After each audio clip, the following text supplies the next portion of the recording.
पिछली क्लास में हमने वेब ब्राउजर के बारे में समझा था कि वेब ब्राउजर क्या है। आज की इस क्लास में हम समझने वाले हैं यूआरएल के बारे में। देखिए ये सारी चीजें छोटे छोटे पॉइंट्स हैं और आपके एग्जाम में पूछे जाते हैं। ये क्वेश्चन आपके डिस्क्रिप्टिव में भी हो सकते हैं और आपके एमसीक्यू टाइप के क्वेश्चन में भी पूछे जा सकते हैं। ठीक है, तो आपको ये सारी चीजें थोड़ा थोड़ा जरूर देखना है। ठीक, ऐसा नहीं कि सीधे जो है आप HTML सीखने चले गए, ये सारी चीजें छोड़ दिए।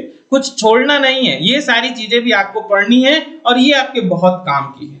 ठीक है, आप कहोगे सर आप सारी चीजों को कहते हैं कि ये काम की है, ये काम की है, तो क्या पढ़ें क्या छोड़ें, चलिए उसके बारे में भी हम लोग डिस्कस करेंगे। अभी चिंता की बात नहीं है। ठीक है, तो आज हम लोग सीखने वाले हैं यूआरएल क्या होता है। तो यूआरएल का पूरा नाम होता है यूनिफॉर्म रिसोर्स लोकेटर। तो ये क्या करता है, ये कहलाता है यूनिफॉर्म रिसोर्स लोकेटर।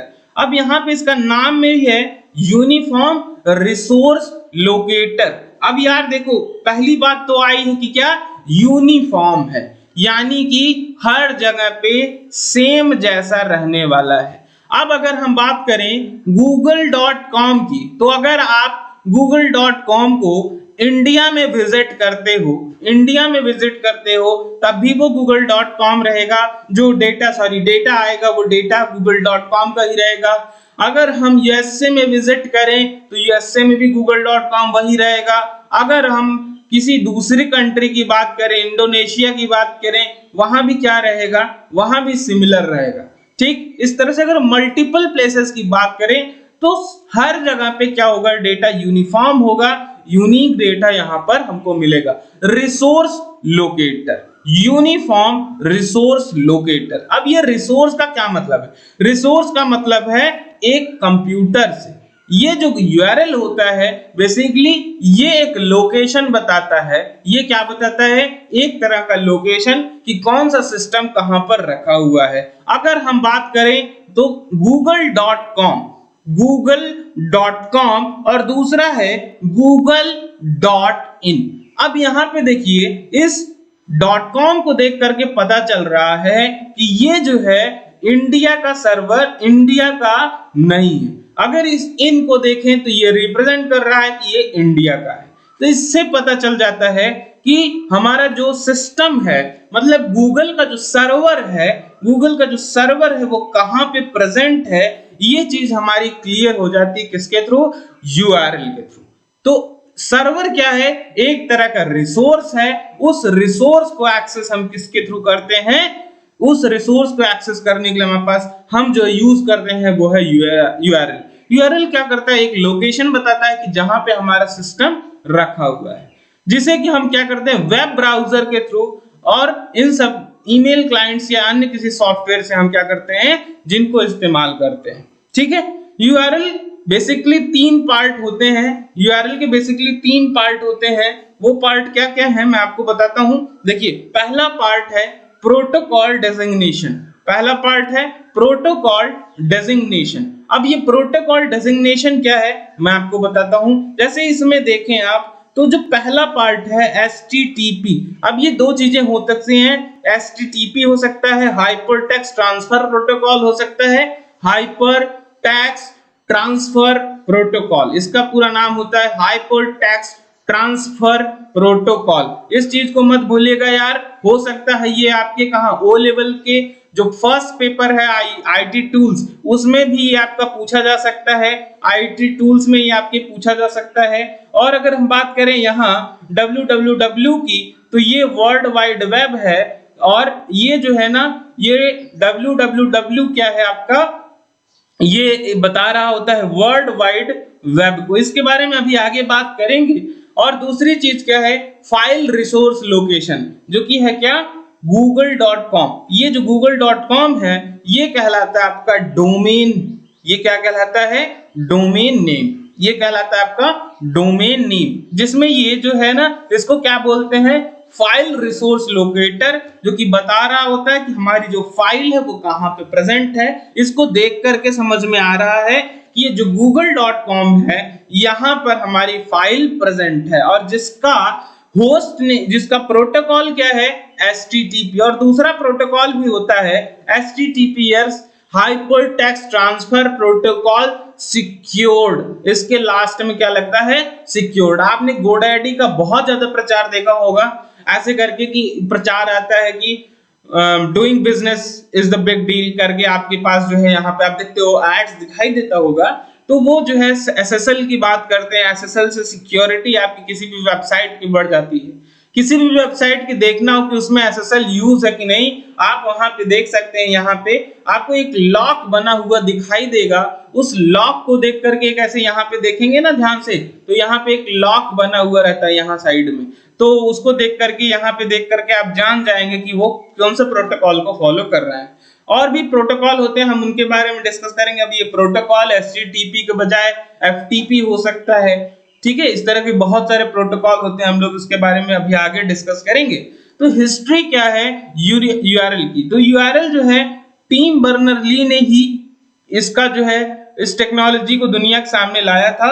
और यूआरएल काम कैसे करता है, आइए इसको भी हम लोग समझ लेते हैं। देखिए यूआरएल क्या होता है, यूआरएल को इस तरह से आसान बनाया गया, जैसे अगर हम आपसे बात करें कि आप जो है मोबाइल नंबर याद करो, अगर मैं बात करूं मोबाइल नंबर की, तो देखो रोज मेरी वीडियोस को आकर के आप देखते हो, लेकिन मैं आपसे पूछूं कि मेरा मोबाइल नंबर क्या है, तो आप नहीं जान पाओगे। क्यों? भले ही आप इसको देखते हो, लेकिन आपको क्या होता है, नंबर्स को याद करना बड़ा मुश्किल होता है। नंबर आप याद नहीं रख सकते हो ज्यादा दिन तक, हाँ रख लोगे, कुछ दिन तक रख लोगे।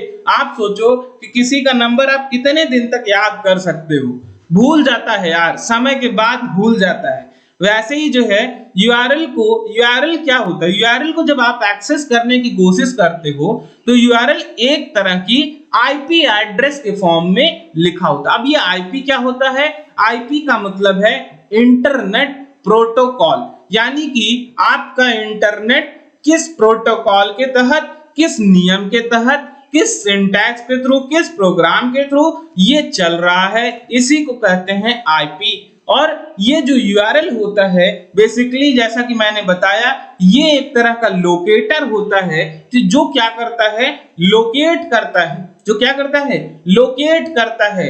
किसको? लोकेशन लोकेट करता है कि जिस फाइल को आप एक्सेस करना चाह रहे हैं वो कहां पे प्रेजेंट है। और किसी भी फाइल को, किसी भी सिस्टम को हमको एक्सेस करने के लिए जरूरत पड़ती है उसके आईपी एड्रेस की, और आईपी एड्रेस के बिना आप जो है क्या कर सकते हैं, उस सिस्टम को एक्सेस नहीं कर सकते हैं। जैसे आप लिखते हो google.com, आप लिखते हो ना google.com, तो google.com क्या है, एक तरह का आपका यूआरएल है। इस यूआरएल को जब आप एक्सेस कर रहे होते हो, तो बेसिकली आप एक आईपी एड्रेस को एक्सेस कर रहे होते हो। इस google.com की आईपी एड्रेस क्या है, आप गूगल सर्च करके मुझे बताइएगा कि गूगल की आईपी एड्रेस क्या है। तो देखो यार, जब कभी सिंपल भाषा में समझें, तो जब किसी यूआरएल को हम एक्सेस कर रहे होते हैं, अगर हम मान लो लिख रहे हैं सरल जानकारी.com,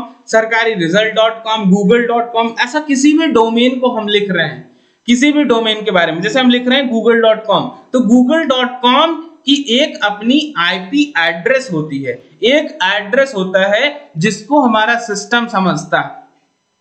लेकिन इस आईपी एड्रेस को, ये जो है एक आईपी एड्रेस का फॉर्म है, जैसे ये जो हमने लिखा, ये आईपी एड्रेस दो तरह के होते हैं, एक है IPv4, एक है IPv6।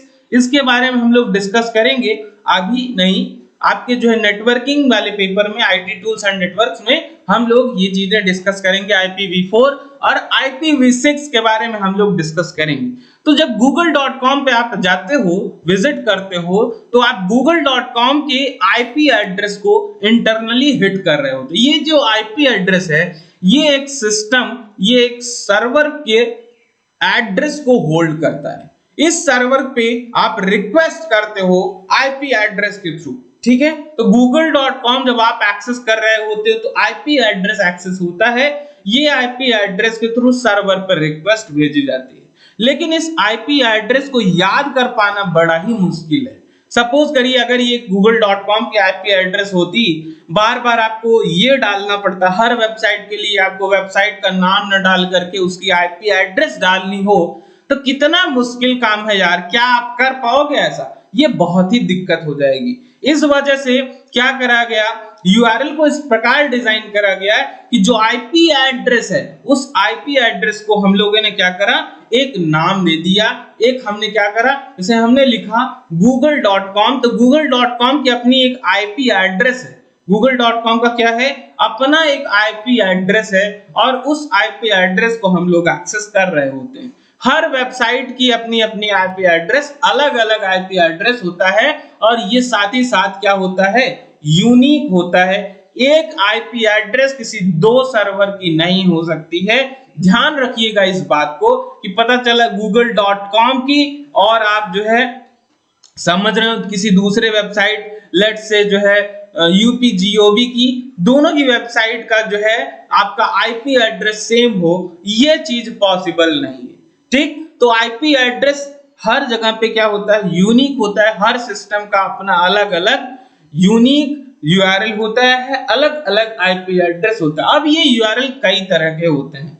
पहला यूआरएल है मैसी यूआरएल। मैसी यूआरएल में आप देखें, एक हमने एग्जांपल लिया है example.com, उसके बाद ये वाला जो पोर्शन है ये बहुत ज्यादा मिक्सअप है, ये आपको समझ में नहीं आ रहा है देख करके, पता नहीं क्या क्या चीजें इसमें लिखी हुई हैं, ये चीजें आपको देख करके समझ में नहीं आ रहा है। तो ये जो है एक ऑर्गेनाइजर, जैसे ये क्या है, ये यूआरएल जो है जिसमें नंबर्स और लेटर होते हैं, जिसमें एक ऑर्गेनाइजर का सेंस आता, जैसे मान लीजिए ये जो डेटा होता है कुछ इनक्रिप्टेड फॉर्म में होते हैं, इससे आप इंफॉर्मेशन नहीं निकाल सकते हो।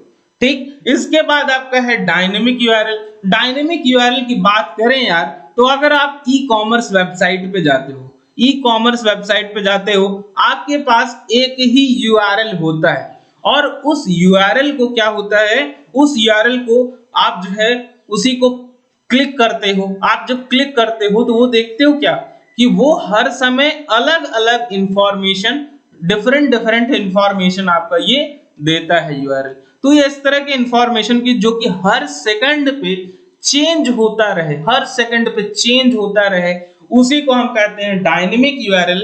यानी इसका जो डेटा है वो हर सेकंड पे क्या होगा, चेंज होता रहता है, यूआरएल हमेशा चेंज होता रहता है। इनको हम कहते हैं डायनेमिक यूआरएल। ठीक है, तो ये चीजें अधिकतर आपकी शॉपिंग साइट, ट्रैवलिंग एजेंसीज, ये सारी वेबसाइट इस तरह का जो है डायनेमिक यूआरएल का यूज करती हैं। डायनेमिक यूआरएल के बाद अगर हम थर्ड यूआरएल की बात करें, जो कि हमारा स्टैटिक यूआरएल, ये डायनेमिक यूआरएल से पूरी तरह से डिफरेंट होते हैं। इसमें जो डेटा एक बार फीड कर दिया गया, एक बार जो डेटा फीड है वो क्या होता है, स्टैटिकली आपका एक्सेस होता है। जैसे आप हमेशा एक्सेस करते हो ना google.com, तो google.com हमेशा एक जैसा दिखाई देता है, हर सेकंड पे चेंज नहीं होता है, सेकंड पे, हर सेकंड पे वो चीजें चेंज नहीं होती, बदल नहीं जाती हैं। लेकिन अगर हम बात करें स्टैटिक यूआरएल की, तो ये जो google.com क्या है, आपका स्टैटिक यूआरएल। लेकिन जब अमेज़न के किसी लिंक से आप प्रोडक्ट को एक्सेस कर रहे होते हो, तो वो क्या है, आपका डायनेमिक यूआरएल है, क्योंकि वहां पे हमेशा इंफॉर्मेशन क्या हो रही है, चेंज हो रही है। क्योंकि आप एक ही लिंक को, एक ही यूआरएल, आपका एक ही यूआरएल क्या हो रहा है, बार बार यूआरएल चेंज हो रहा होता है, तो वो क्या कहलाता है, आपका वो डायनेमिक यूआरएल कहता है। आइए इसको थोड़ा और एक एग्जांपल के थ्रू समझ लेते हैं। अगर मान लीजिए आपके पास ये जो है एक example.com नाम का डोमेन है, ये जो है आपका यूआरएल है, इसमें आपको अगर ये यूआरएल को आप जो है एक्सेस करते हो, एक बार ये यूआरएल 1 हो गया, फिर ये 2 हो गया, फिर ये 3 हो गया, फिर ये 4 हो गया, तो .com के बाद ये हमेशा जो चेंज होता है 4 से 5, 5 से 6, 6 से 7, 7 से 8, ऐसे लगातार ये कॉन्टिन्यूअसली हर सेकंड में आपका चेंज होता रहे, ऐसे को हम कहते हैं डायनेमिक यूआरएल। ठीक, स्टैटिक यूआरएल आपका फिक्स होता है, जैसे google.com। अब ये google.com चेंज नहीं होता कि अगली बार में google.com 1 हो जाए, google.com 2, ऐसा नहीं होता है। लेकिन कुछ जो आपके यूआरएल है वो हर सेकंड पे चेंज होते रहते हैं, उनको हम क्या कहते हैं, उनको हम कहते हैं डायनेमिक यूआरएल। तो स्टैटिक यूआरएल को हार्डवायर्ड करा गया होता है, यानी कि उसको डेटा जो फीड कर दिया गया है वो यूआरएल आपका चेंज यहाँ पर पॉसिबल नहीं होता, यहाँ पे कोई चेंज नहीं होता अगर हम बात करें यूआरएल के बारे में। तो आई होप आप सबको ये बात समझ में आई होंगी कि यूआरएल क्या है। यूआरएल का मैंने नाम बताया, uniform resource locator. I hope आज की इस क्लास को आपने एंजॉय करा होगा, आज अपने यूआरएल के बारे में पूरी जानकारी ली होगी और आज आप लोगों ने बहुत कुछ सीखा होगा। अगर आपने सीखा है तो इस वीडियो को लाइक करना मत भूलिए। Thanks for watching, bye for now, फिर मिलते हैं अगले वीडियो में।